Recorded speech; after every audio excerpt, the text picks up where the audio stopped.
Guys welcome to my channel. Okay, आज हम करने वाले हैं पॉलिटी का आगे का सेक्शन बढ़ाते हैं। ठीक है, हम पढ़ रहे थे कि ब्रिटेन से हमने क्या क्या लिया है, और मैंने सिर्फ ये नहीं बताया कि ब्रिटेन से लिया क्या क्या है, मैंने उनकी डिटेल भी एनालाइज की है और आपको डिटेल भी बताई है। तो वही सीरीज आगे कंटिन्यू करते हैं। तो पहले एक बार रिकैप कर लेते हैं कि हमने क्या क्या ब्रिटेन से लिया था। तो सबसे पहले हमने ली थी ब्रिटेन से संसदीय व्यवस्था। क्या ली थी भाई? संसदीय व्यवस्था। ये हमने कहाँ से अपनाई है? तो ये हमने ब्रिटेन से अपनाई है संसदीय व्यवस्था। इसके साथ साथ आपने इसी में पढ़ा था अध्यक्षात्मक व्यवस्था क्या होती है। अध्यक्षात्मक व्यवस्था क्या होती है, ठीक है, छात्मक व्यवस्था क्या होती है, ये भी आपने पढ़ा था इसी के साथ साथ। ठीक है, इसके साथ साथ आपने इनमें क्या लाभ थे और क्या हानि थी, दोनों में क्या अंतर होता है, ये भी हमने पढ़ा था, अध्यक्षात्मक व्यवस्था की हानियां और वो। उसके बाद हमने नेक्स्ट अभी जो कंसेप्ट किया था मंत्रिमंडल। क्या किया था? तो मंत्रिमंडल, जिसमें मंत्रिमंडल में आपने पढ़ा था 3 तरह के मंत्री बनेंगे। एक तो मंत्रिमंडल के मंत्री होंगे, ठीक है, और एक क्या होंगे, एक होंगे राज्य मंत्री। राज्य मंत्री के साथ साथ तीसरे कौन से होंगे? तो उप मंत्री होंगे। और तीनों को मिलाकर ही क्या बनता है? मंत्री परिषद बनता है। क्या बनता है? तो मंत्री परिषद बनता है। और आपको बताया था मंत्री परिषद संविधान में था, लेकिन मंत्रिमंडल वर्ड संविधान में नहीं था। 44वें कॉन्स्टिट्यूशन अमेंडमेंट 1978 के थ्रू ये बिल हमने डाला था, यानी 1978 में हमने इस कॉन्सेप्ट को लेकर आए थे 44वें संविधान संशोधन द्वारा। 44वें संविधान संशोधन द्वारा जब हमने इसे ऐड किया था, तो तब ये कॉन्सेप्ट हमारे संविधान में आया था। इससे पहले मंत्री परिषद जो है हमारे कैबिनेट में, इसमें हमने फिर किचन, इसी के अंदर मैंने किचन कैबिनेट भी पढ़ाया था। किचन कैबिनेट किसे कहते हैं? तो किचन कैबिनेट जिसमें 3 से 4 मंत्री मिलकर डिसीजन अर्जेंटली ले लेते हैं, ये भी बताया था। और ये भी बताया था कि 91st कॉन्स्टिट्यूशन अमेंडमेंट 2003 के थ्रू इसमें 15% का रूल आया था। ठीक है, 91st कॉन्स्टिट्यूशन अमेंडमेंट 2003 के थ्रू 15% का रूल आया था, जिसमें 15% कौन होते हैं? मंत्रिमंडल, यानी कैबिनेट के मंत्री बनते हैं। ठीक है, तो आज हम जो पढ़ने वाले हैं वो है संसदीय विशेषाधिकार। ठीक है, आज कौन सा टॉपिक है इसमें? थर्ड है संसदीय विशेषाधिकार। संसदीय विशेषाधिकार ये क्या होता है, इसके बारे में आज हम पढ़ेंगे।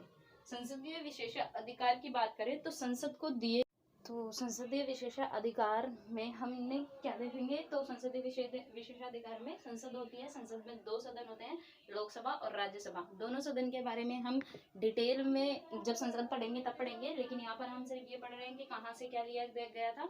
तो हमारा ब्रिटेन से संसदीय विशेषाधिकार भी लिया गया, जो आर्टिकल 105 के तहत आता है। और संसद में 2 सदन होते हैं, लोकसभा और राज्यसभा। लोकसभा और राज्यसभा, अगर संसद से कोई भी बिल यानी कानून बनाना होता है, अगर कोई भी कानून बनाना होता है, कोई भी बिल बनाना होता है, क्या होता है?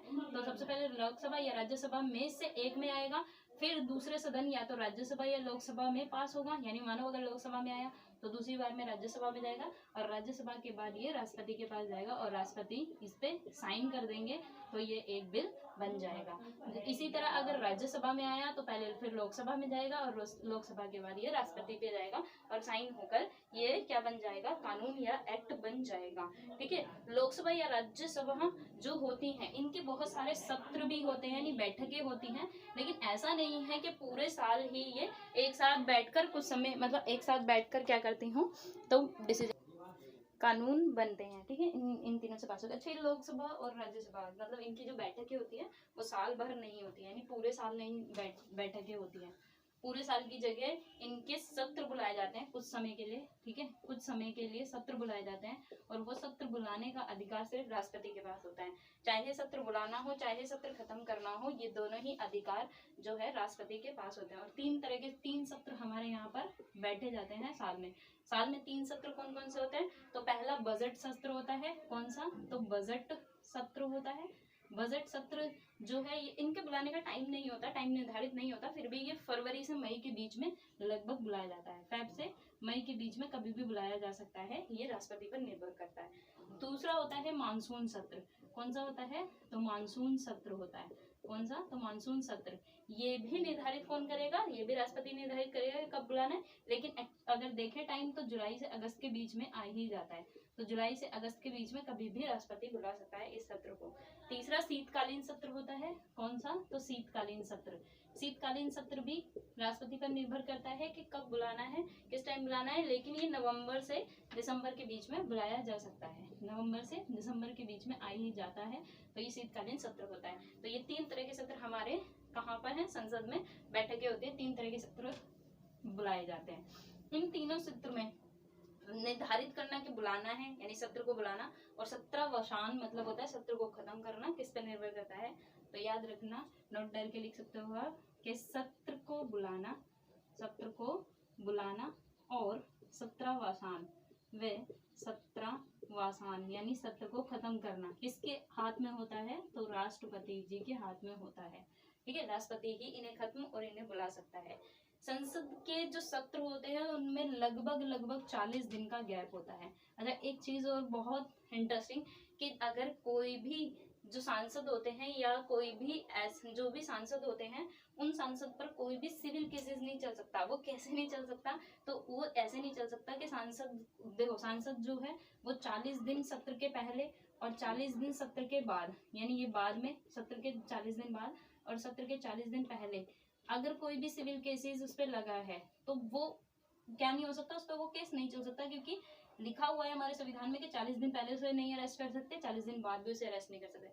अब 40 दिन के अंतराल पे दूसरा सत्र भी हो जाता है, तो 40 दिन उसे अरेस्ट नहीं किया गया, इतने में दूसरा सत्र आ गया, फिर 40 दिन पहले और दूसरे सत्र के 40 दिन बाद तक फिर गिरफ्तार नहीं कर सकते, फिर तीसरा सत्र आ जाएगा तो 40 दिन पहले और 40 दिन बाद फिर गिरफ्तार नहीं कर सकते। तो इस तरह जो सांसद होता है जब तक वो अपने कार्यकाल पे रहेगा तब तक सिविल केसेस उस पर चल ही नहीं सकते, शुरुआत हो ही नहीं सकती। ठीक है, तो ये बेनिफिट मिलता है सांसद को। ठीक है, तो सोच लो अगर आपको भी सांसद बनना हो तो। अगला, ये विधायकों को भी विशेषाधिकार प्राप्त होते हैं जो कि सांसद को होते हैं। जो सांसद को मिलता है वो विधायकों को भी मिलते हैं, जैसे कि केंद्र में ये सांसद को मिला हुआ है, ऐसे राज्य में विधायकों को मिलता है। अगला जो हमने ब्रिटेन से लिया हुआ है, आई होप सो ये आपको बहुत अच्छे से समझ में आया होगा। ठीक है, अगला हम बात करते हैं ब्रिटेन से हमने क्या लिया है। अगला हमने ब्रिटेन से लिया है द्विसदनवाद। क्या लिया है हमने, द्विसदनवाद।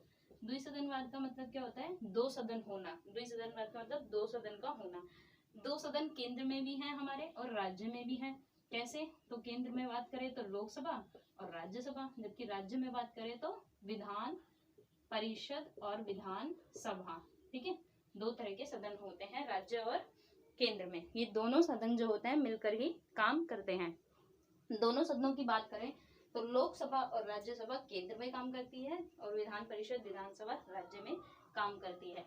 किसके अंतर्गत हम, अब देखो विधान सभा तो लगभग सभी में होती है, लेकिन विधान परिषद कुछ ही राज्यों में है, वो है 6 राज्य। 6 राज्यों में ही विधान परिषद है हमारी, क्योंकि इसकी जरूरत जिन राज्यों को पड़ती है वो बना लेता है, जिन राज्यों को इनकी जरूरत नहीं पड़ती वो नहीं बनाते।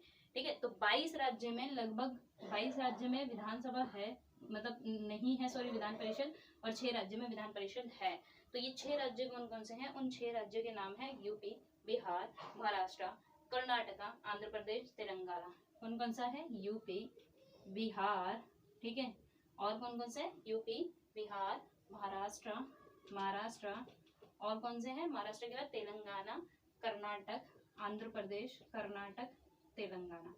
ठीक है, इन 6 राज्यों में क्या है, हमारी विधान परिषद है। ठीक है, अब जो हमारे विधानसभा के सदस्य होते हैं, विधानसभा का जो मेंबर होगा उसे हम एमएलए बोलते हैं। क्या बोलते हैं, एमएलए विधानसभा का सदस्य जो होता है, जबकि विधान परिषद का जो सदस्य होता है, मेंबर्स होता है, उसे एमएलसी बोलते हैं। क्या बोलते हैं, एमएलसी बोलते हैं। ओके, एमएलसी विधान परिषद का सदस्य। विधान परिषद को लाना, हटाना, जबकि इसका गठन मतलब विधान परिषद आपको बनानी है या नहीं बनानी, ये डिपेंड आर्टिकल 169 पर है। 169 आर्टिकल बताता है कि विधान परिषद का गठन किया जाना चाहिए या नहीं किया जाना चाहिए। अच्छा, विधान परिषद को हटाना, विधान परिषद को हटाने के लिए विधानसभा में बिल भेजा जाएगा। सबसे पहले मानो विधान परिषद को आपको क्या करना है, हटाना है, तो कहाँ भेजा जाएगा, विधानसभा में मिल जाएगा। विधानसभा किसको भेजेगा, तो विधानसभा अपने पास मतलब 4 महीने विधान परिषद को भेजेगा। विधानसभा से विधान परिषद को दोबारा जाएगा और विधान परिषद 4 महीने तक, सिर्फ 4 महीने तक अपने पास बिल रख सकता है। उसके बाद अगर ये फिर किसके पास चला जाता है, तो राज्यपाल के पास चला जाता है। राज्यपाल के बाद लोकसभा, राज्यसभा, फिर साइन राष्ट्रपति का होता है और होते ही विधान परिषद खत्म हो जाता है। इसी तरह हमें लाना है तब भी यही प्रोसेस अपनाया जाता है। यानी हमें विधान परिषद अगर किसी राज्य में लाना है तब भी यही प्रोसेस दोबारा अपना लिया जाता है। तो विधान परिषद की जरूरत क्यों पड़ती है? तो जिस राज्य में ज्यादा जनसंख्या होती है उस राज्य में विधान परिषद की जरूरत पड़ती है, ताकि बिल जो बने वो बिल दोनों सदन में जब जाएगा तो ज्यादा अच्छे से उसको देखा जाएगा, इसलिए इनकी जरूरत पड़ती है। तो आज का टॉपिक हम यही खत्म करते हैं। आप जरूर बताना कि ये दोनों टॉपिक आपको कैसे लगे और आपको समझ में आया या नहीं आया कि संसदीय विशेषाधिकार क्या होते हैं, और दूसरा आपको समझाया द्विसदनवाद क्या होता है। ये हमने कहाँ से लिए हैं? ब्रिटेन से लिए हुए हैं। Thanks for watching my channel and please subscribe and share जरूर कीजिए। आपको वीडियो कैसे लगती है ये कमेंट्स में लिख के जरूर बताइएगा।